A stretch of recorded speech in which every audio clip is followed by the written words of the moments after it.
mga magkakaibigan na naglalaro sa isang baryo. Isang araw, naglalaro sila sa isang bundok.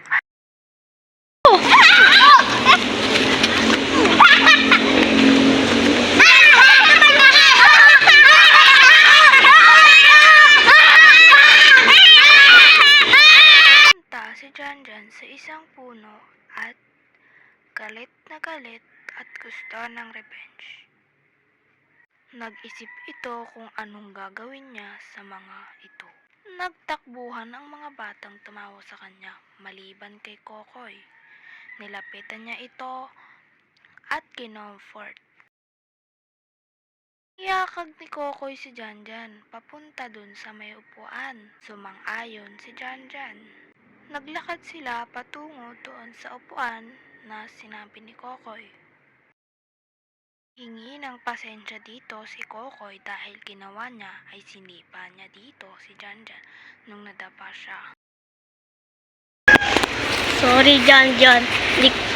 Sinipa kita kanina. Okay lang yan, basta wag mo na gagawin ulit. Okay. Nagsorry si Franco kaso tinawag siya ng kanyang nanay. Alis muna ako. Tinatawagan ako ng nanay ko. Sige, sa susunod na lang magbukas. Bawi ako sa hindi nag-sorry. Gumanti talaga si Janjan. Nakita niya si Candy na may dalang paso na tubig at umupo siya sa may upuan. Inantay niyang umalis si Candy. Umalis si Candy sa kanyang upuan para umihi. Itong si Janjan pinuntahan ang kanyang inumin para lagyan ng lason. Dahil nakita niya si Candy na paparating na. Hindi man lang namalayo ni Candy na meron nang nakalagay sa kanyang inumin.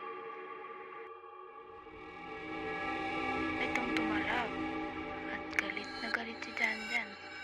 Tumakbo ito ng mabilis para kunin ang ebidensya. Ito naman si JC ay kumakain at ito si Janjan, pinikyan siya ng tubig na may lason. Bigla na lang nahimatay si JC at kinuha ang katawan nito at itinago. Nasaan kaya sila? Parang walang kalaro si Kyrie ah. Sa isa't isa ang dalawa para makipaglaro sa isa't isa. Ngunit may ginawa si Janjang hindi kaya. Kumpare, laro naman tayo. Parang masaya maglaro ha. Oo nga. Ginawa niya na ang hindi kaayang-aya at namatay ito. Mama, may Tinago niya ulit ang mga Ala! Pinapatay ang mga kaibigan ko.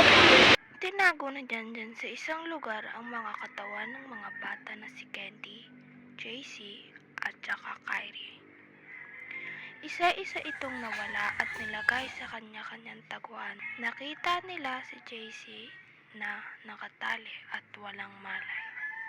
Nakita ito ni Franco at ginising niya ito. Ngunit nakatali ito at tinulungan ni Kokoy na matanggala ang kanyang tali. Sunod, hinanap na Hoy, si Candy! Hoy, Candy!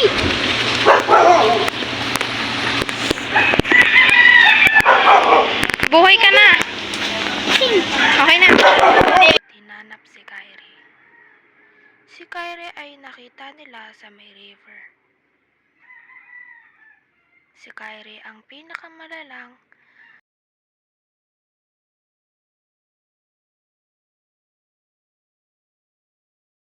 may nakita si Franco na sulat. Ikaw, niligtas mo kaibigan kong peke?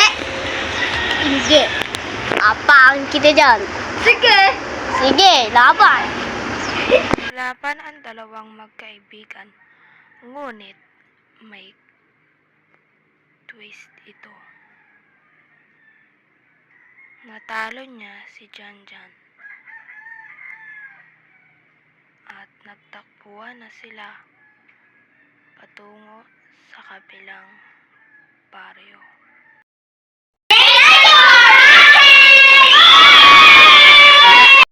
Ito nga pala ang mga aktor. Si Kyrie,